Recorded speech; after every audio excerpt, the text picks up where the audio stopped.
제11장 나는 회의주의자입니다. 회의주의자의 종류도 다양하므로 똑같은 방법으로 그들을 다루는 것은 현명치 못하다. 1. 농담조로 회의주의자라고 하는 사람들. 상당히 많은 회의주의자들이 오늘날 이 범주에 속한다.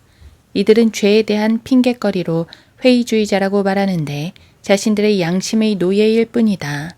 이런 범주에 속한 사람들에게 너무 많은 시간을 쏟는 것은 대개 현명치 못하지만 그 사람의 양심을 찌르고 그런 천박함에서 벗어날 만한 뭔가를 줘야 한다.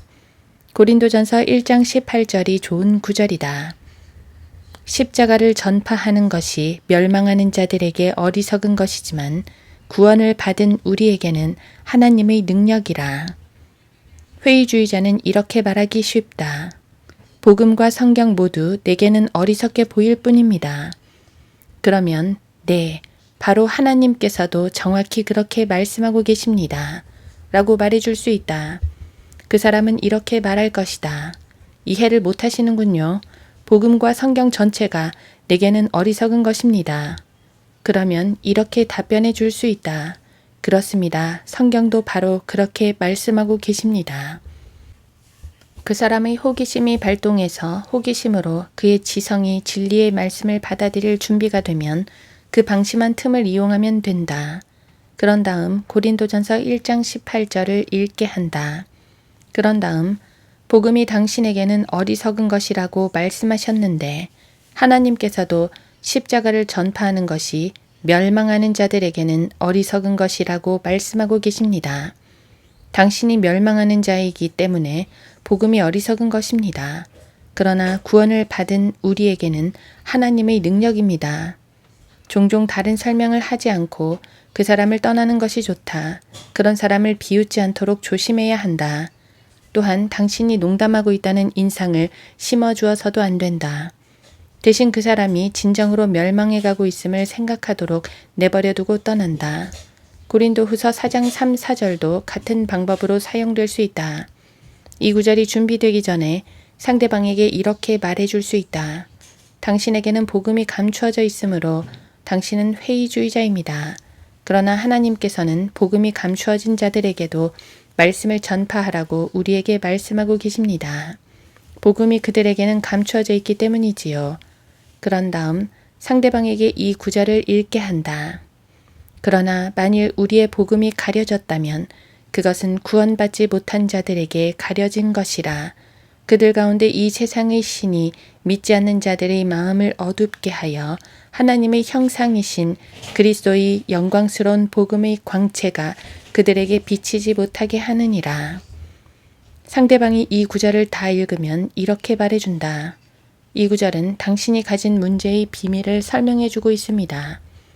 복음이 당신에게 숨겨진 이유는 당신이 구원받지 못했기 때문입니다. 복음이 감추어진 이유는 이 세상의 신이 당신의 지성을 어둡게 해서 하나님의 형상이신 그리스도의 영광스러운 복음의 광채가 당신 위에 비치지 못하게 하기 때문입니다. 고린도전서 2장 14절도 유용하다. 그러나 자연인은 하나님의 영의 일들을 받아들이지 아니하나니 이는 그 일들이 그 사람에게는 어리석게 여겨지기 때문이요.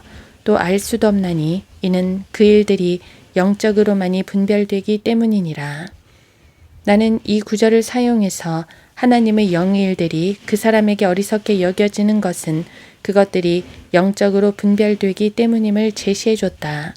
어느 날 밤 나는 아주 똑똑한 한 학생과 상담하고 있었다. 상당한 지적 열심을 지닌 젊은이였기 때문에 한마디로 조롱하는 사람으로 몰아붙이기는 좀 힘들었다. 그는 내게 제게는 모두 어리석게 보입니다. 라고 말했다. 성경이 말씀하시는 바도 정확히 바로 그것입니다. 라고 나는 답변했다. 그는 상당히 놀란 것처럼 보였고 내가 그의 말을 이해하지 못하고 있다고 항변했다. 자기에게는 복음이 아주 어리석게 보인다고 말했음을 다시 강조했다. 나 역시 맞습니다. 그것이 바로 성경이 말씀하는 바입니다. 그 증거를 보여드리지요. 라고 말하고는 성경에서 그 구절을 펴서 그에게 읽게 했다. 그가 다 읽자 나는 이렇게 말했다. 이 구절은 복음이 당신에게 어리석게 보이는 이유를 자연인은 하나님의 영의 일들을 받아들이지 아니하나니 이는 그 일들이 그 사람에게는 어리석게 여겨지기 때문이라고 설명해 주고 있습니다. 전에는 그런 식으로 생각해 본 적이 없는데요. 하나님의 성령께서 그 젊은이의 마음에 역사하셨고 그는 그리스도를 정직하게 받아들였다. 데살로니가 후서 1장 7에서 9절도 조롱하는 듯한 회의주의자나 불가지론자들에게 좋은 결과를 얻는 데 사용될 수 있다. 상대방이 거만하게 저는 불가지론자인데요 라고 말하면 하나님께서도 불가지론자와 그들의 운명에 관해 상당히 많은 말씀을 하고 계십니다. 하나님께서 말씀하신 바를 보도록 합시다. 라고 응수해주면 된다. 그런 다음 상대방에게 이 구절을 읽게 한다. 고통을 받는 너희에게는 우리와 함께 안식으로 갚아주시는 것이라. 주 예수께서 그의 능력의 천사들과 함께 하늘로부터 나타나실 때에 하나님을 알지 못하는 자들과 우리 주 예수 그리스도의 복음에 순종치 아니하는 자들을 불길 가운데서 벌하시리니 이런 자들은 주의 임재와 그의 능력의 영광으로부터 떠나 영원한 멸망의 형벌을 받게 될 것이라. 이 구절을 다 읽으면 이렇게 말한다. 불가지론자는 하나님을 알지 못하는 사람입니다. 이 구절은 불가지론자들의 운명과 하나님을 알지 못하는 자들의 운명을 정확하게 말해주고 있습니다. 이것은 하나님께서 그들의 운명에 관해 선포하신 말씀입니다. 그 사람은 당신을 비웃을 수도 있다. 그렇다 해도 하나님의 말씀은 종종 마음 깊숙이 내려가서 조롱하는 자를 다루기도 하신다. 마가복음 16장 16절도 회의주의자를 다루는데 아주 유용하다. 자신이 회의주의자나 불신자라고 말하는 사람에게는 때로 다음과 같이 말해주는 것이 좋다. 하나님께서는 불신자들에 관해 아주 분명하게 몇 마디 하셨습니다. 그런 다음 상대방에게 다음 구절을 제시한다. 믿고 침례를 받는 자는 구원을 받을 것이나 믿지 않는 자는 정죄함을 받으리라. 그런 다음 하나님의 말씀을 당신에게 제시하고 싶을 뿐입니다. 라고 말한 다음 요한복음 3장 36절도 같은 방법으로 사용한다. 때로는 조롱하는 회의주의자에게 당신의 회의주의 기원을 보여드리지요. 하나님께서 당신의 회의주의 기원에 관해 말씀하시는 바를 말해드리지요. 라고 한 다음 요한복음 8장 47절을 제시해주는 것도 좋다.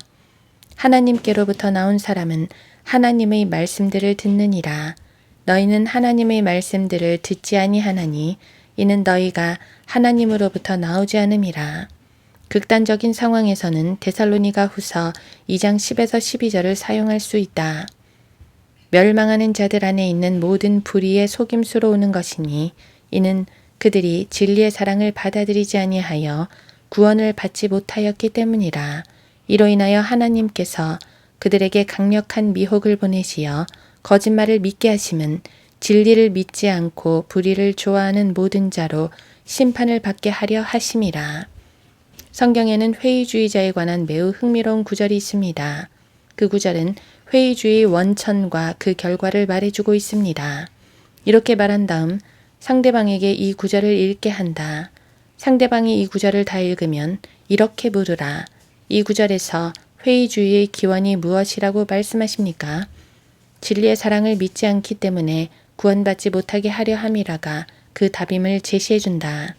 이들이 진리를 받아들이지 않은 결과는 무엇입니까? 하나님께서 그들에게 강력한 미혹을 보내시어 거짓말을 믿게 하시는 것입니다. 이 모든 일의 결말은 어떻습니까? 진리를 믿지 않고 불의를 좋아하는 모든 자로 심판을 받게 하는 것입니다. 어떤 상황에서는 시편 14편 1절이 유용하기도 하다. 그러나 그 구절을 사용할 때는 친절하고 분별력 있게 사용해야 한다. 상대방에게 이 구절을 읽게 하기 전에 당신에게 불쾌한 말을 하고 싶지는 않지만 하나님께서는 하나님이 없다고 말하는 사람들에게 아주 분명하게 말씀하고 계십니다. 보여드리지요. 라고 말한다. 그런 다음 이 구절을 읽게 한다. 어리석은 자는 자기 마음에 말하기를 하나님은 없다 하였도다. 상대방이 이 구절을 다 읽으면 내가 이 말을 하는 것이 아니고 하나님께서 그렇게 말씀하고 계십니다. 이것은 당신과 하나님 간의 문제입니다. 하나님께서 말씀하신 바를 잊지 말라고 충고해주고 싶군요. 라고 말한다. 물론 이 구절은 특히 회의적이거나 하나님의 존재를 부인하는 사람에게 적용된다. 조롱하는 회의주의자를 다룰 때, 그리고 모든 회의주의자를 다룰 때 논쟁을 해서는 안 된다. 그리고 화를 내서도 안 된다. 정중하면서도 엄중하게 말하고 성령님을 의지해서 할 말을 달라고 기도하고 핵심을 찌를 수 있게 해달라고 기도해야 한다. 2. 진지한 성향의 회의주의자. 회의주의자들 중 많은 이들이 조롱하는 듯한 태도를 취하지 않는다. 오늘날에는 진정 진리를 알고자 하면서 회의주의에 완전히 빠진 사람들이 아주 많다. 이런 부류의 사람들을 다루는 일은 참으로 흥미롭다. 이런 사람들을 다룰 때는 먼저 다음의 질문을 하는 것이 좋다. 1. 당신은 무엇을 믿을 수 없습니까? 이 질문에 대해서 가능하면 완전한 답을 얻어내도록 한다. 왜냐하면 믿음의 근본 사항을 믿지 않기 때문에 스스로를 회의주의자라고 생각하는 사람들이 많기 때문이다. 게다가 그 사람이 믿고 있는 바가 무엇인지 알면 그것이 아무리 사소한 것이라 해도 그 다음 믿음의 단계로 인도하는 도약점이 된다. 2. 당신은 왜 믿을 수 없습니까? 이 질문은 종종 불신의 근거가 얼마나 근거 없는지 보여준다. 3. 당신은 당신이 믿는 대로 삽니까? 많은 경우 이 질문은 그 사람이 믿음이 없다는 문제를 가진 것이 아니라 자신이 믿는 대로 살지 못하는 것이 문제임을 보여준다. 요전날 나는 믿지 못하는 것이 자신의 문제라고 말하는 사람과 상담을 했다. 대화한 지 얼마 되지 않아 그 사람의 문제점은 믿지 않는 것이 아니라 믿는 대로 살지 못하는 것임을 알게 되었다. 4. 당신은 무엇을 믿습니까? 이런 질문과 유사하면서 중요한 몇 가지 질문은 다음과 같다. 옳고 그름 간에 절대적인 차이가 있다고 믿으십니까? 하나님이 존재한다고 믿으십니까? 기도를 믿으십니까? 성경의 어느 부분을 믿으십니까? 믿는다면 어떤 부분입니까? 이런 기초적인 질문을 한 후 다음으로 그 사람에게 어떻게 믿는지 보여줘야 한다. 정직한 회의주의자에게는 요한복음 7장 17절만큼 좋은 구절을 아직까지 찾지 못했다. 만일 누구든지 그분의 뜻을 행하려고 한다면 그 교리가 하나님으로부터 온 것인지 아니면 내가 내 자신에 관하여 말하는 것인지 알게 되리라. 이 구절은 회의주의에서 벗어나 믿음으로 가는 길을 보여주고 있으며 수많은 회의주의자들과 불신자들을 구원시키는데 하나님께서 사용하신 구절이다. 회의주의자에게 이렇게 말해줄 수 있다. 예수 그리스도께서는 명확한 전제를 제시하고 계십니다. 예수님께서는 증거 없이 믿으라고 당신에게 요구하지 않으십니다. 당신 양심이 인정하는 바를 하라고 말씀하고 계십니다. 그러면 회의주의에서 벗어나 지식에 이르게 된다고 약속하십니다. 이 구절에서 예수님께서 요구하시는 것은 하나님의 뜻을 행하려는 마음이 있냐는 것입니다. 즉, 당신의 의지를 하나님께 복종시키겠냐는 것입니다. 그렇게 하시겠습니까? 이 문제가 해결되면 다음으로 이렇게 말한다. 하나님의 뜻이 무엇인지 정직하게 찾아보겠습니까? 이 문제가 해결되면 하나님께서 기도에 응답하심을 믿으십니까? 라고 질문한다. 회의주의자들 대개는 그렇지 않다고 답한다. 그러면 이렇게 말한다. 나는 하나님께서 기도에 응답하심을 믿지만 내 의견을 당신에게 강요하고 싶은 생각은 없습니다. 여기에 지식에 이르는 단서가 있습니다. 현대과학의 방법론에 따르면 무엇이 있는지 알아내기 위해 찾을 수 있는 단서를 따라가는 것입니다. 하나님의 뜻이 무엇인지 정직하게 찾겠다고 제게 약속하셨지요. 여기에 단서가 하나 있습니다. 당신이 정직하게 약속했다면 이 단서를 따를 것입니다. 오 하나님, 예수님이 당신의 아들인지 아닌지 보여주십시오. 예수님이 당신의 아들임을 제게 보여주시면 그분을 나의 구주로 받아들이고 세상 앞에서 그렇다고 고백할 것을 약속드립니다. 라고 기도해 보시겠습니까? 약속을 분명하게 기록함으로써 그가 한 약속을 분명히 해둘 필요가 있다. 이 일이 끝나면 그에게 또 다른 단계를 제시해 준다. 요한복음 20장 31절로 그를 인도한다. 다만 이것들을 기록한 것은 너희로 예수가 그리스도 곧 하나님의 아들이심을 믿게 하려는 것이요 또 믿음으로써 그의 이름을 통해 생명을 얻게 하려 함이라. 요한복음이 기록된 것은 우리로 예수께서 그리스도 즉 하나님의 아들이심을 믿게 하려 함이다. 그러므로 상대방이 이렇게 말하면 된다. 요한복음이 기록된 것은 예수께서 그리스도 하나님의 아들이심을 믿게 하기 위해서입니다. 이 복음서를 정직하면서도 주의 깊게 읽어보시겠습니까? 상대방은 아마 이렇게 말할 것이다. 전에도 몇 번 읽어본 적이 있어요. 그러면 이렇게 말하라. 새로운 방식으로 읽어보시기를 바랍니다. 이런 방법으로 읽어보시겠습니까? 한 번에 몇 구절씩 읽고 읽을 때마다 읽기 전에 이제 읽으려는 구절들에 대해 조명을 주시라고 하나님께 기도한 다음 조명을 주시면 진리가 드러난 대로 따르겠다고 약속하시겠습니까? 그렇게 해서 요한복음을 다 읽으면 다시 제게 와서 그 결과를 말씀해 주십시오. 하나님의 존재 자체를 믿지 않는 회의주의자라면 한 단계 뒤로 물러서서 시작해야 한다. 옳은 것과 그른 것 사이에 절대적인 차이가 있다고 믿는지 질문한다. 아주 드문 경우이기는 하지만 차이가 없다고 대답하면 바로 그 자리에서 그 사람은 조롱하는 자에 지나지 않는다고 말해주는 것이 좋다. 차이가 있다고 답하면 그 사람은 옳은 것에 기반을 두고 그에 따라 행동하는지 질문한다. 상대방은 옳은 것이 뭐죠? 라고 질문함으로써 당신을 당혹스럽게 할 수도 있다. 당신이 옳은 것에 대해 가진 개념을 상대방에게 강요하는 것이 아님을 인식시키고 상대방이 옳다고 생각하는 바에 근거해서 행동하며 옳은 것이 무엇인지 찾아내려고 정직하게 시도하는지 질문한다. 그런 다음 이렇게 말한다. 당신은 하나님께서 존재하시는지 알지 못합니다. 그리고 하나님께서 기도에 응답하시는지도 알지 못합니다. 하나님은 계시며 기도에 응답하신다는 것을 나는 알고 있습니다. 그렇다고 내 의견을 받아들이라는 말은 아닙니다만 여기에 지식에 이르는 단서가 있습니다. 그 단서를 따라가겠습니까? 상대방이 이 제안을 거절하면 그 사람은 정직한 회의주의자가 아니다. 그러면 그렇게 말하면 된다. 이런 단서를 시도해보고 이렇게 기도를 제안한다.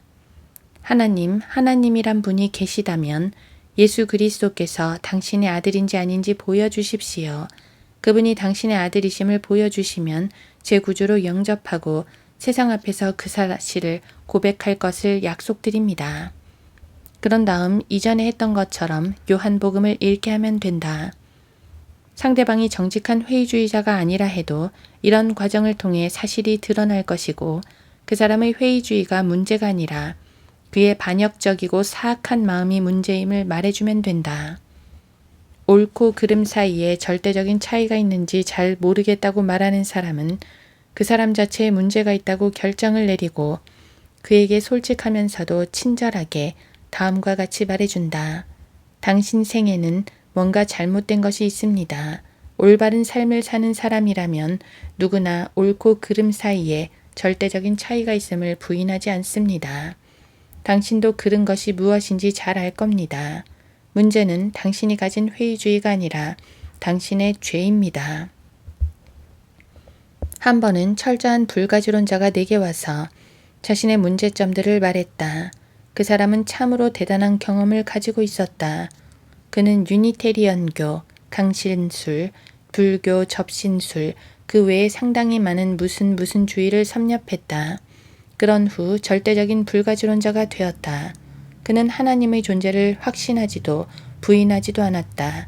자신과 같은 경우는 아주 특이한 경우이기 때문에 내가 그를 도울 수 없을 것이라고 말했다. 나는 요한복음 7장 17절에 희망을 걸었다. 그는 아주 정직해 보였다. 옳고 그름 사이에 절대적인 차이가 있다고 생각하는지 묻자 그렇다고 답변했다. 그렇다면 옳은 것 편에 서서 그것이 자신을 인도하는 대로 따르겠는지 묻자 그렇다고 말했다. 나는 내 속기사를 불러서 다음과 같은 맹세를 받아 적게 했다. 나는 옳고 그름 간에 절대적인 차이가 있음을 믿습니다. 옳은 것이 나를 인도하는 대로 따르겠습니다. 예수 그리스도께서 하나님의 아들이심을 정직한 마음으로 탐구할 것을 약속하며 내가 그 사실을 발견하면 그분을 내 개인의 구주로 영접하고 세상 앞에서 그 사실을 고백할 것을 약속합니다. 나는 그 서약서를 그에게 건네주고 거기에 서명하겠느냐고 물었다. 그는 주의 깊게 그 서약서를 읽더니 거기에 설명했다. 그런 다음 나는 이렇게 말했다. 당신은 하나님께서 존재하시는지 모르지요? 네, 모르겠습니다. 하나님이 없는지도 모르겠습니다. 하나님이 없다고 말하는 사람이 있다면 그 역시 어리석은 자입니다. 나는 그 사실을 확신하지도 부인하지도 않습니다. 나는 하나님이 계시다는 것을 알지만 그렇다고 해서 그 사실이 당신에게는 전혀 유익이 되지 못합니다. 하나님께서 기도에 응답하는지 어쩐지도 당신은 모르는 상태입니다. 네, 모르겠습니다. 하나님께서 기도에 응답하지 않으시는지 그것도 잘 모르겠습니다. 그렇다고 기도에 응답한다고도 생각하지 않습니다. 나는 이렇게 말했다. 나는 하나님께서 기도에 응답하신다는 것을 알고 있지만 그렇다고 해서 그 사실에 당신에게 전혀 유익이 되지는 못합니다. 대신 여기 지식에 이르는 한 가지 단서가 있습니다.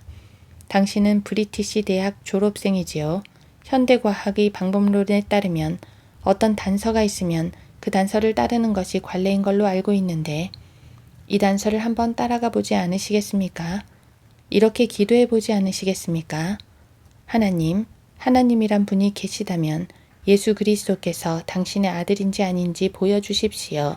그분이 당신의 아들이심을 보여주면 그분을 제 개인의 구주로 영접하고 세상 앞에서 그분을 시인할 것을 약속드립니다. 그렇게 하기는 하겠습니다만 아무 소용 없습니다. 제 경우는 좀 특이하거든요.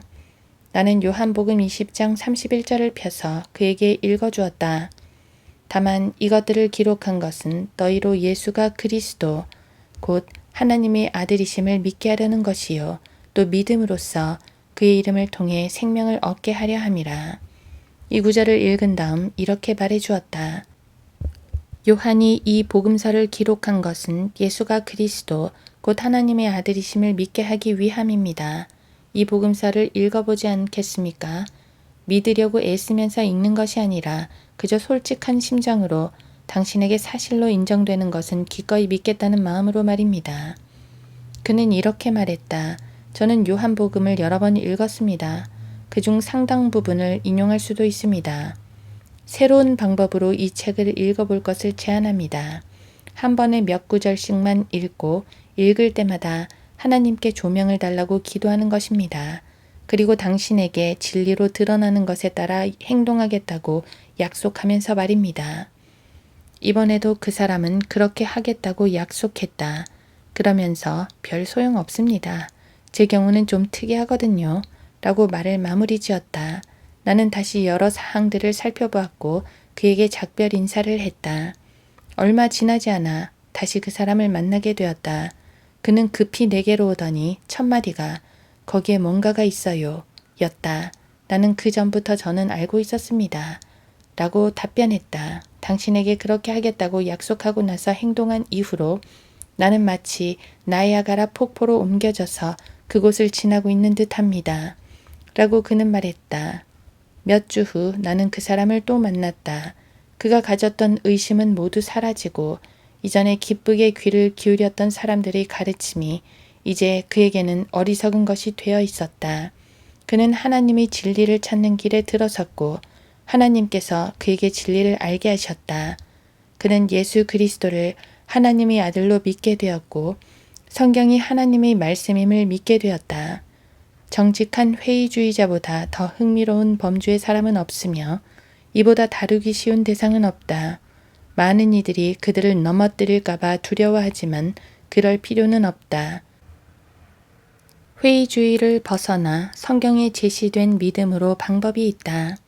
이는 상대방이 받아들이고자 마음만 먹는다면 절대적으로 확실하다. 조롱하는 회의주의자에게는 많은 시간을 쓰지 않는 것이 좋다. 대신 성경의 몇 구절을 제시함으로써 하나님의 성령께서 그 말씀 가운데 역사하실 수 있는 여지를 남겨두는 것으로 족하다. 3. 특별한 범주의 회의주의자들. 1. 하나님의 존재를 부인하는 사람들.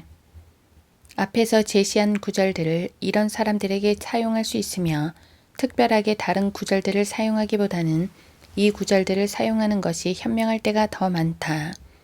하나님의 존재를 부인하는 사람들에게 사용하기 가장 좋은 구절은 로마서 1장 19에서 22절이다. 이는 하나님을 알만한 것이 그들 속에 나타나 있기 때문이니 하나님께서 그것을 그들에게 보이셨음이라. 세상의 창조 때부터 그분께 속한 보이지 않는 것들이 분명히 보여졌고 심지어는 그분의 영원한 능력과 신격까지도 만들어진 것들에 의해 알려졌으므로 그들이 변명하지 못하느니라. 이는 하나님을 알되 하나님께 합당한 영광을 돌리지 아니하고 감사치도 아니하며 도리어 그들의 상상들이 허망하여지고 그들이 어리석은 마음이 어두워졌기 때문이니 그들은 스스로 현명하다고 말하나 우둔하게 되었고 의심 많은 상대에게 이 구절을 주의 깊게 읽게 한다.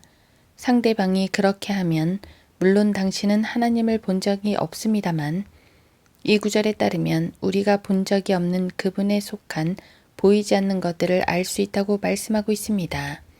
어떻게 알 수 있습니까? 만들어진 것들로 알 수 있습니다.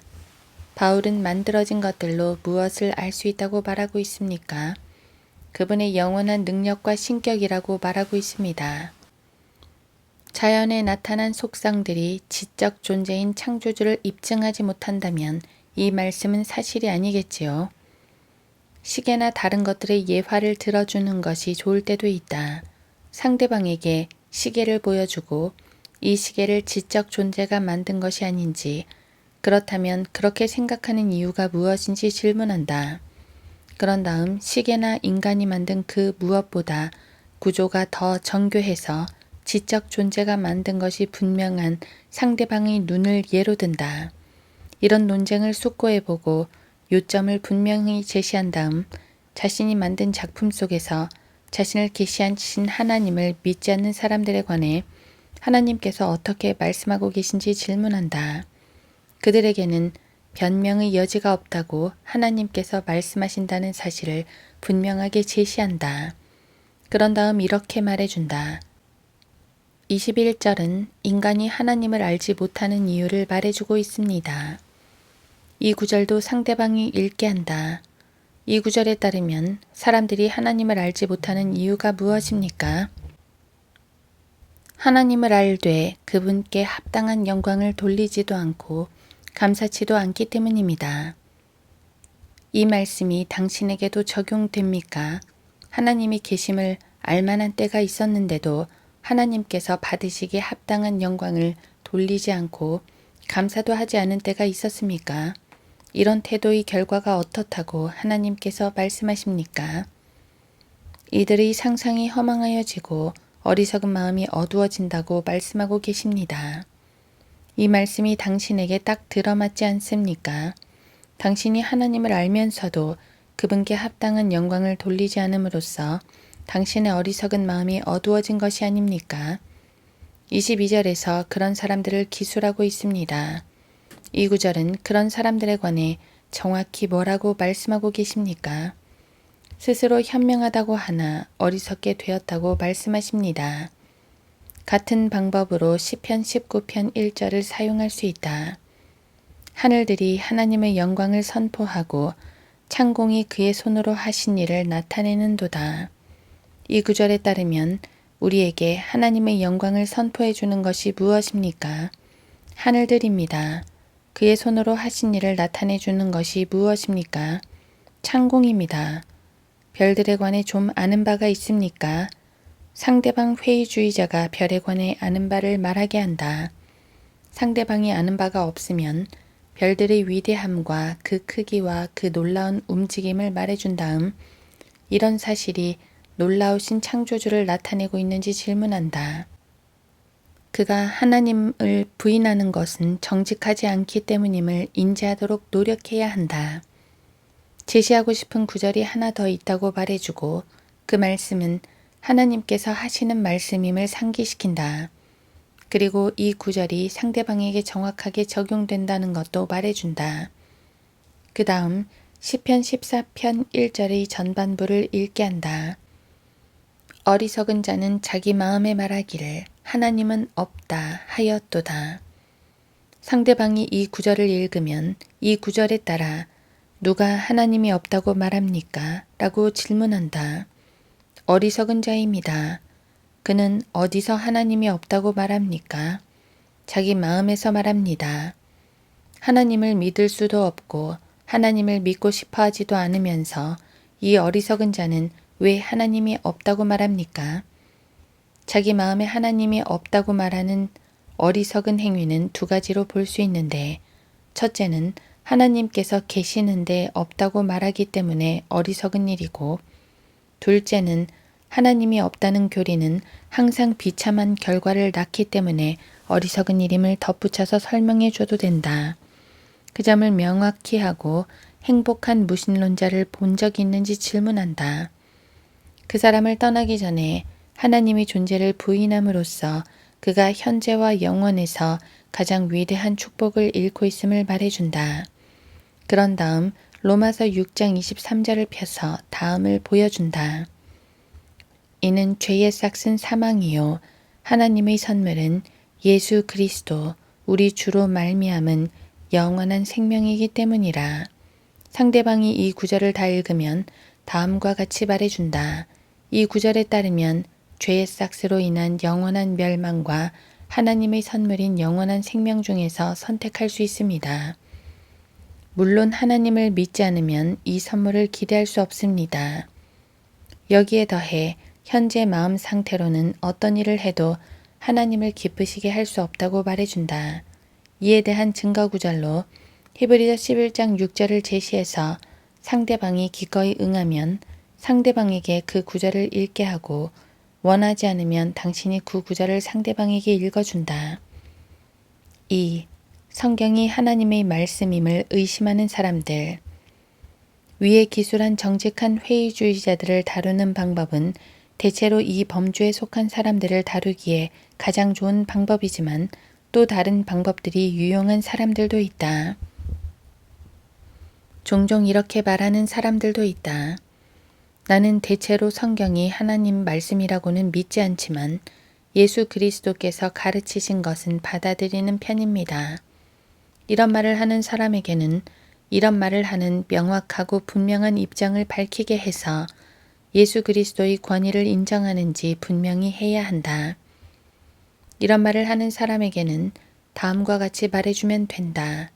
당신이 예수 그리스도의 권위를 인정한다면 구약 전체 권위도 인정해야 합니다. 왜냐하면 예수 그리스도께서도 구약 전체의 권위를 인정하셨기 때문입니다. 상대방은 이런 말을 처음에는 믿지 않겠지만 마가복음 7장 13절을 펴서 본문을 보여줌으로써 여기서 예수께서 모세의 율법이라고 하신 것이 하나님의 말씀임을 증거한다. 그런 다음 이렇게 말한다. 당신이 예수 그리스도의 권위를 받아들인다면 최소한 성경의 처음 5권에 대해서는 하나님의 말씀으로 인정해야 합니다. 다음으로 마태복음 5장 18절을 보여준다. 진실로 내가 너희에게 말하노니 하늘과 땅이 없어지기 전에는 율법의 1.1획도 모든 것이 이루어질 때까지 결코 없어지지 아니하리라. 여기서 예수님께서는 구약의 율법에 절대적으로 무효한 권위를 부여하고 계신다. 그런 다음 요한복음 10장 35절을 제시한다. 하나님의 말씀이 임한 그들을 신들이라 불렀다면 성경은 폐기될 수 없나니. 여기서 예수님께서 인용하신 구절은 시편 82편 6절임을 보여주고 성경은 폐기될 수 없으며 여기서 예수님께서 구약 전체에 대해 절대적인 무효한 권위를 부여하신 점을 보여준다. 그런 다음 누가복음 24장 27절을 제시한다. 모세와 모든 선지자들로부터 시작하여 자신에 관하여 모든 성경에 있는 것들을 그들에게 설명하시더라. 여기서 예수님께서 구약 전체, 즉 율법과 선지서들이 절대적인 권위를 가졌다는 점을 어떻게 인용하셨는지 제시해야 한다. 그런 다음 44절로 가서 모세의 율법과 선지서들과 시편에 나에 관하여 기록된 모든 것이 이루어져야 한다고 말씀하신 사실에 주의를 돌리게 한다. 유대인들이 현재 구약을 율법과 선지서들과 시편 세 부분으로 나눈 사실을 상기시키고 예수께서 이 세 부분을 상세하게 언급하심으로 전체 구약의 권위를 인정하신 사실을 제시하면 된다. 그러므로 예수 그리스도의 권위를 인정한다면 구약 전체의 권위를 인정해야 한다는 점을 주지시키고 상대방이 예수 그리스도의 권위를 인정한다고 말했던 사실을 상기시킨다. 예수 그리스도께서 신약의 권위를 인정하신 것을 증명하려면 요한복음 14장 26절로 인도한다. 그러나 위로자이신 성령을 아버지께서 내 이름으로 보내시리니 그가 너희에게 모든 것들을 가르치시며 또 내가 너희에게 말한 모든 것들을 생각나게 하시리라. 여기서 예수께서는 사도들의 가르침이 진리인데 거기에는 모든 진리가 포함되며 이에 더해서 예수께서 말씀하신 모든 것들을 기록한 것은 사도들 자신이 기록한 것이 아니라 성령님께서 모아서 기록하신 것임을 분명하게 선언하고 계신다. 그 다음으로 요한복음 16장 12, 13절을 제시한다. 내가 아직도 너희에게 말할 것들이 많이 있으나 지금은 너희가 그것들을 감당할 수 없느니라. 그러나 진리의 영이신 그분이 오시면 너희를 모든 진리로 인도하시리라. 그분은 스스로 말씀하지 아니하시며 무엇이나 들은 것을 말씀하실 것이요 또 너희에게 다가올 일들을 알려주시리라. 이렇게 말씀하신 분은 예수 그리스도 자신이시다. 예수님께서 친히 진리의 영, 성령께서 오시면 그들, 즉 사도들을 모든 진리로 인도하신다고 하셨다. 그러므로 사도들이 성령님으로부터 가르침을 받을 것이고 성령님께서는 그들을 모든 진리로 인도하시며 따라서 사도들의 가르침은 예수님의 가르침만큼 완벽하다고 예수께서 말씀하셨음을 말해야 한다. 그러므로 예수님의 권위를 인정한다면 신약 전체의 권위도 인정해야 합니다. 바울은 자신의 가르침이 하나님의 말씀이라고 주장한 적이 없다고 말하는 사람에게는 데살로니가 전서 2장 13절을 제시한다. 이로 인하여 우리가 하나님께 쉬지 않고 감사함은 너희가 우리에게 들은 바 하나님의 말씀을 받을 때에 사람의 말로 받아들이지 아니하고 사실 그대로 하나님의 말씀으로 받았음이니 이 말씀이 믿는 너희 가운데서도 효과적으로 역사하느니라. 성경의 영감서를 기술하는 데 유용한 구절로는 베드로후서 1장 21절이 있다. 예언은 예전에 사람의 뜻에서 나온 것이 아니요 오직 하나님의 거룩한 사람들이 성령으로 감동을 받아 말한 것이니라. 고린도전서 2장 14절도 성경의 영감을 입증하는 데 유용하다. 의심이 많은 사람에게는 이렇게 말해주는 것도 좋다. 성경이 하나님의 말씀임을 믿지 못하는 사람에게 성경 자체가 그 이유를 설명해 주고 있습니다. 그런 다음 요한복음 8장 47절을 보여주면서 이렇게 마무리한다. 성경이 하나님의 말씀임을 당신이 믿지 않는다고 해서 사실이 변하는 건 아닙니다. 그리고 로마서 3장 3, 4절을 제시한다. 어떤 자들이 믿지 아니하였다면 어찌하겠느냐. 그들의 믿지 아니함이 하나님의 신실하심을 무효화시키겠느냐. 결코 그럴 수 없느니라. 실로 하나님은 참되시나 사람은 모두 거짓말쟁이라. 기록된 바 이는 주께서 주의 말씀에 의롭다함을 얻으시고 판단받으실 때에 이기려 하심이라고 함과 같으니라. 하나님께서도 친히 그분이 기록하신 성경을 믿지 않는 사람들에게 끔찍한 죄를 선고하고 계신다는 것을 말해준다. 하나님의 아들을 믿는 자는 자기 안에 그 증거가 있고 하나님을 믿지 아니하는 자는 하나님을 거짓말쟁이로 만드나니 이는 하나님께서 그 아들에 관하여 주신 증거를 믿지 아니하기 때문이라. 요한일서 5장 10절. 상대방이 이 구절을 다 읽으면 이렇게 질문한다.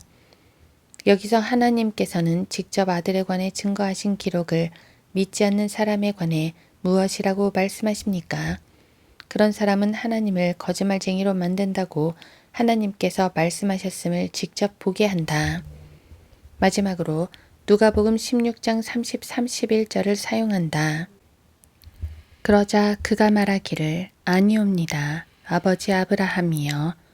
만일 누군가가 죽은 자들로부터 그들에게 가면 그들이 회개하리이다. 라고 하니 아브라함이 그에게 말하기를 만일 그들이 모세와 선지자들의 말을 듣지 않는다면 비록 누가 죽은 자들로부터 살아난다 해도 그들을 설득할 수 없을 것이니라 하니라. 이 구절을 읽기 전에 이렇게 말한다.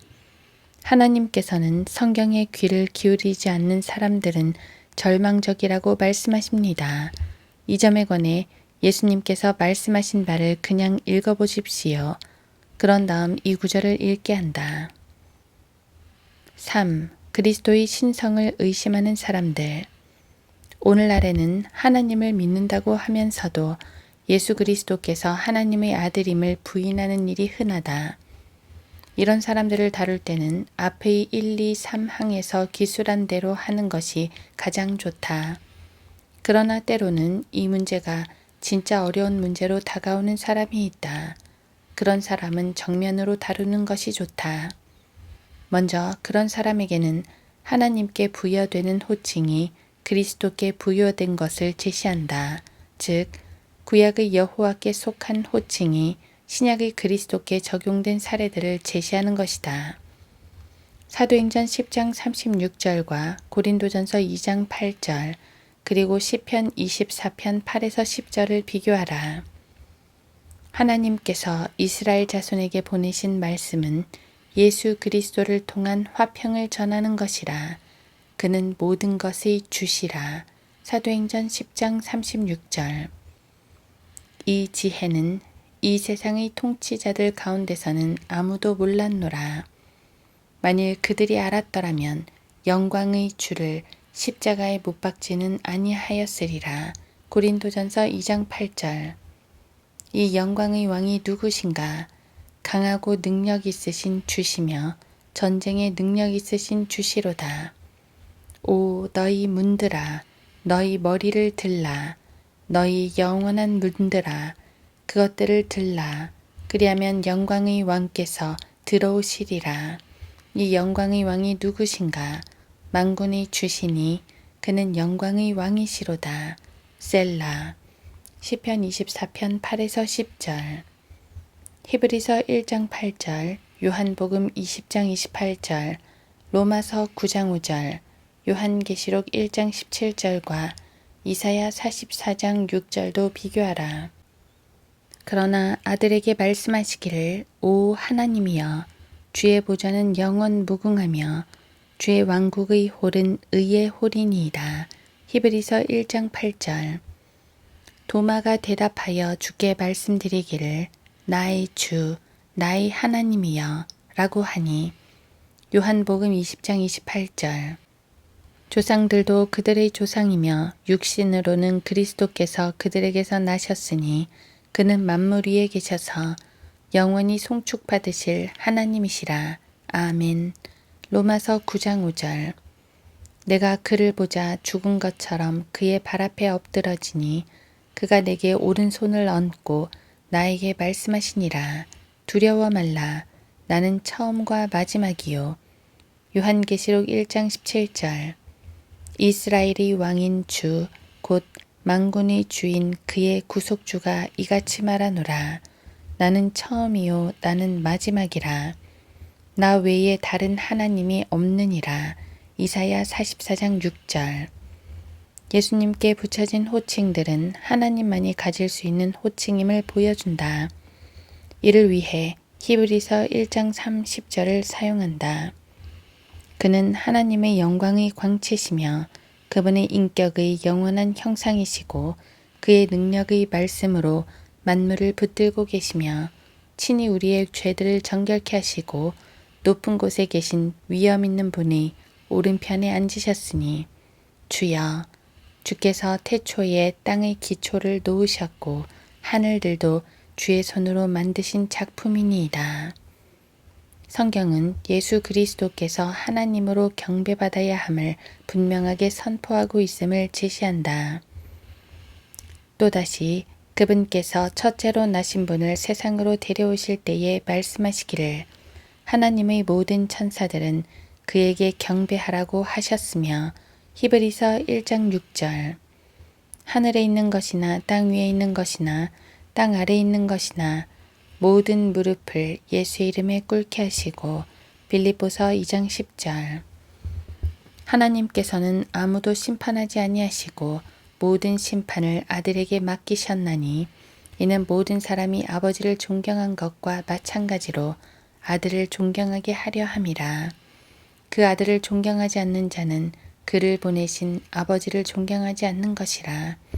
요한복음 5장 22, 23절 또 내가 들으니 하늘과 땅 아래와 바다에 있는 각 피조물과 그 안에 있는 만물이 말하기를 보좌에 앉으신 분과 어린 양에게 찬송과 존귀와 영광과 권세가 영원 무궁토록 있을지어다 라고 하더라.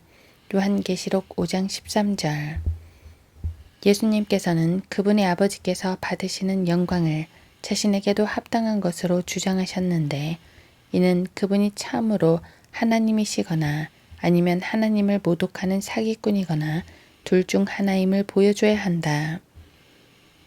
요한복음 5장 22, 23절이 유용하다. 그리스도의 신성을 부인하는 사람은 그분을 가장 비열한 협잡꾼으로 여기는 것과 같음을 인지시켜야 한다. 마가복음 16장 61, 62절도 적절하다. 주께서 잠잠하시고 아무 대꾸도 아니하시더라. 대제사장이 주께 물어 말하기를 네가 복되신 분의 아들 그리스도냐고 하니 예수께서 대답하시기를 그렇다. 너희는 인자가 권능의 오른편에 앉아 있는 것과 하늘의 구름을 타고 오는 것을 보리라고 하시니라. 마가복음 14장 61, 62절 다음으로 제시할 사항은 그리스도의 신성을 부인하는 자는 누구든지 거짓말쟁이요 적그리스도라고 성경이 말씀하신다는 점이다. 여기에 합당한 구절로는 요한일서 2장 22, 23절을 요한일서 5장 1, 5절과 비교해 보면 된다. 예수께서 그리스도이심을 부인하는 자 외에 누가 거짓말쟁이냐? 아버지와 아들을 부인하는 자가 곧 적그리스도니라. 누구든지 아들을 부인하는 자에게는 아버지가 없으나 아들을 시인하는 자에게는 아버지가 있느니라. 요한일서 2장 22, 23절 예수가 그리스도이심을 믿는 사람은 누구나 하나님께로부터 태어났으며 낳으신 그분을 사랑하는 사람은 누구나 그분께로부터 태어난 자도 사랑하느니라. 예수께서 하나님의 아들이심을 믿는 자 외에 세상을 이기는 자가 누구냐? 요한일서 5장 1, 5절 요한일서 5장 10에서 12절에 따르면 예수님이 하나님이심을 믿지 않는 자는 하나님을 거짓말쟁이로 만드는 것인데 이는 하나님께서 그 아들에 관하여 주신 증거를 믿지 아니하기 때문이다. 그리스도께서 하나님의 아들이심을 거부하는 것을 하나님께서는 참으로 어리석은 죄로 여기시고 가장 극심한 형벌을 받을 만하다고 여기신다는 점을 상대방에게 주지시켜야 한다. 히브리서 10장 28, 29절이 이에 유용하다. 모세의 율법을 경시한 자도 자비를 얻지 못하고 두세 증인의 증언으로 인하여 죽었거늘 하물며 하나님의 아들을 발 아래 짓밟고 또 자신을 거룩해 한 그 언약의 피를 거룩하지 아니한 것으로 간주하고 또 그 은혜의 영을 모욕하는 자가 얼마나 더 심한 형벌을 받아야 마땅한지 생각하라. 그 다음으로 요한복음 8장 24절을 제시하면 된다. 이 구절은 그리스도의 신성을 믿지 않는 사람은 구원받을 수 없음을 분명하게 보여준다. 그 다음은 요한복음 20장 31절인데 이는 우리가 예수께서 그리스도 곧 하나님의 아들이심을 믿음으로 생명을 얻는 것임을 보여주는 구절이다. 내 경험으로 미루어 보건대 그리스도의 신성을 의심하는 사람들을 다룰 때는 그리스도께서 죽은 자들로부터 일으켜지셨다는 사실을 분명하게 제시해야 한다. 이는 그분이 하나님이라는 하나님의 선언을 인친 것이기 때문이다. 경험적으로 볼 때 사도행전 9장 20절도 아주 유용하다. 그가 곧바로 회당에서 그리스도를 전파하여 그분이 하나님의 아들이라고 하더라. 이 구절에서 예수님을 하나님의 아들로 선언한 이가 누구였는지, 즉 타소의 사울에게 관심을 기울이게 하는 것이 좋다. 그런 다음 바울이 그런 고백을 한 이유를 끄집어낸다. 바울은 영광 중에 계신 예수님을 실제로 뵈었고 그분이 자신에게 말씀하셨던 바를 들었다. 그런 다음 세 가지 중 하나는 틀림없는 사실임을 지적한다. 즉 사울이 실제로 영광 중에 계신 그리스도를 보았거나 아니면 바울이 거짓말을 한 것이거나 아니면 극심한 상상력이나 그와 유사한 상태에서 스스로를 속였을 것이다.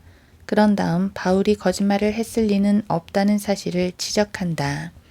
왜냐하면 30에서 35년간 고통받을 목적으로 거짓말을 날조하는 사람은 없기 때문이다. 두 번째 상황으로 보건대 시각적 환상이나 과도한 상상력이 발휘됐을 리 없다는 점을 제시한다.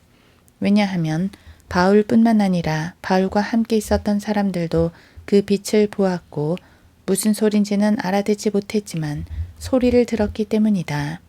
게다가 아나니아라는 또 다른 인물이 사울에게 가서 그에게 안수하면 그의 눈이 열릴 것이라는 명령을 개별적으로 받았고 사울의 눈이 열렸기 때문이다. 물론 상상력의 결과로 나타난 사건일 수는 없다. 그러므로 타소의 사울은 실제로 영광 가운데 계신 그리스도를 뵈었고 사울이 성경에 기술된 대로 실제로 그렇게 했다면 이는 예수님께서 하나님의 아들이심을 분명하게 확정짓는 일이다. 그러므로 그리스도의 신성은 신학적인 논쟁의 문제가 아니라 기정사실화된 실제인 것이다. 4. 영원한 형벌에 대한 교리를 의심하는 사람들. 미래의 형벌, 즉 구원받지 못한 사람들이 의식이 있는 상태에서 영원히 고통받을 것이라는 교리를 의심하는 사람들은 전혀 그리스도인이 아니다. 이런 사람들과 이런 문제를 토론하는 것 자체가 아주 현명치 못하다. 자신의 의지와 지성을 그리스도께 복종시키지 않은 사람은 모두 이런 미래의 형벌을 논할 처지가 아니다. 그리스도를 자신의 구주로 영접했다는 점에서 그리스도인이라 해도 이 점에서 회의적이라면 하나님의 말씀이 가르치는 바를 그에게 제시해 주는 것이 좋다. 구원받지 못한 사람이 의식이 있는 상태에서 영원히 고통당하는 것과 사망과 멸망이라는 말들을 부인하는 사람들이 혼의 소멸이나 무의식 상태 같은 교리들을 날조해냈다. 그런 사람에게는 성경이 스스로 정의 내린 용어를 봅시다 라고 말해주고 성경을 찾으면 된다. 요한계시록 21장 8절은 성경에서 악한 자들이 형벌을 받는 것을 묘사하면서 사용되는데 사망의 의미를 정의해주고 있다. 그러나 두려워하는 자들과 믿지 아니하는 자들과 가증스런 자들과 살인자들과 음행하는 자들과 마술하는 자들과 우상 숭배하는 자들과 모든 거짓말하는 자들은 불과 유황이 타는 못에 참여하리니 이것이 둘째 사망이라. 계시록 17장 8절과 계시록 19장 20절을 비교해 보면 멸망이 성경에서 의미하는 바를 알 수 있다. 내가 본 그 짐승은 전에 있었다가 지금은 없고 앞으로 끝없이 깊은 구렁으로부터 나와서 멸망으로 들어갈 자라. 또 땅 위에 사는 자들 곧 세상의 기초가 놓인 이래로 생명의 책에 그 이름이 기록되지 않은 자들이 전에 있었다가 지금은 없고 그러나 있는 그 짐승을 보고 놀랄 것이라. 요한계시록 17장 8절. 그러나 그 짐승이 잡히고 짐승 앞에서 기적들을 행하던 거짓 선지자도 그와 함께 잡혔으니 그는 짐승과 더불어 그 짐승의 표를 받은 자들과 그의 형상에 경배한 자들을 속이던 자라. 이 둘이 유황으로 불타오르는 불못에 산채로 던져지더라. 계시록 19장 20절.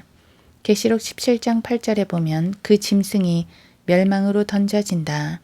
또 계시록 19장 20절은 그 짐승이 유황으로 불타는 불못에 던져질 것을 보여준다. 이것이 멸망이다. 그러나 계시록 20장 10절은 그 짐승이 천년 끝에 여전히 거기서 의식이 있는 상태에서 고통을 당하며 밤낮으로 영원히 고통을 당하고 있는 모습을 보여준다. 그렇다면 성경에서 말하는 멸망이란 불못에서 영원히 의식이 있는 상태에서 고통당하는 것을 의미한다. 계시록 20장 15절에서는 생명의 책에 기록되지 않은 사람들이 여기서 묘사되고 있는 끔찍한 형벌을 받고 있다. 누구든지 생명의 책에 기록되지 않은 자는 불못에 던져지더라. 마태복음 10장 28절은 몸의 멸망과는 별개로 혼의 멸망이 있음을 보여준다. 또 너희는 몸은 죽일 수 있으나 혼은 죽지 못하는 자들을 두려워하지 말고 차라리 혼과 몸을 모두 지옥에서 멸하실 수 있는 그분을 두려워하라. 누가복음 12장 5절은 사람이 죽은 다음 지옥에서 받는 형벌이 있음을 보여준다. 그러나 너희가 누구를 두려워해야 하는지 내가 보여주리라. 죽인 후에 지옥에 던져넣는 권세를 가진 그분을 두려워하라. 정녕 내가 너희에게 말하노니 그분을 두려워하라. 마가복음 3장 28, 29절에는 영원한 정죄가 있다고 말하고 있다. 진실로 내가 너희에게 말하노니 사람의 아들들에게는 모든 죄들과 그들이 모독하는 어떠한 불경도 용서되지만 성령을 거슬러 모독하는 자는 결코 용서받지 못하고 영원한 정죄의 위험에 처하리라. 누가복음 16장 23에서 26절은 악한 자들이 죽어서 의식이 있는 상태에서 고통당하는 것을 보여준다. 마가복음 14장 21절은 악한 자에게 임한 보응이 너무도 끔찍해서 그 사람은 태어나지 않는 것이 더 낫다고 말씀하고 계신다. 참으로 인자는 자기에 관하여 기록된 대로 가거니와 인자를 배반하는 그 사람에게는 화가 있으리라. 그 사람은 차라리 태어나지 않았더라면 그에게 좋을 뻔하였느니라. 후서 2장 4절과 유다서 6절은 지옥은 그곳의 거주자들의 존재가 사라지는 것이 아니라 하나님의 목적들을 위해 살아있는 상태임을 보여준다. 하나님께서는 죄를 지은 천사들조차 아끼지 않으시고 지옥에 던져서 흑암의 사슬에 내어주어 심판 때까지 가두어 두셨으며 또 자기들의 처음 지위를 지키지 아니하고 자신들의 처소를 떠난 천사들을 주께서 영원한 사슬로 묶어 큰 날의 심판 때까지 흑암 속에 가두어 두셨느니라. 히브리서 10장 28, 29절에 따르면 모세의 율법을 어긴 자에게도 사망의 형벌이 내려졌는데 하나님의 아들을 짓밟는 자에게는 더 극심한 형벌이 기다리고 있다. 마태복음 25장 41절에서는 악인들은 마귀와 그의 천사들을 위하여 준비된 장소로 가서 의식이 있는 상태에서 영원한 고통을 당하게 된다. 그때 왕이 왼편에 있는 자들에게도 말하기를 너희 저주받은 자들아 내게서 떠나 마귀와 그의 천사들을 위하여 준비한 영원한 불 속으로 들어가라. 이 장소의 성격과 그 형벌의 지속성에 대해서는 계시록 19장 20절과 20장 10절에 아주 분명하게 진술되어 있다.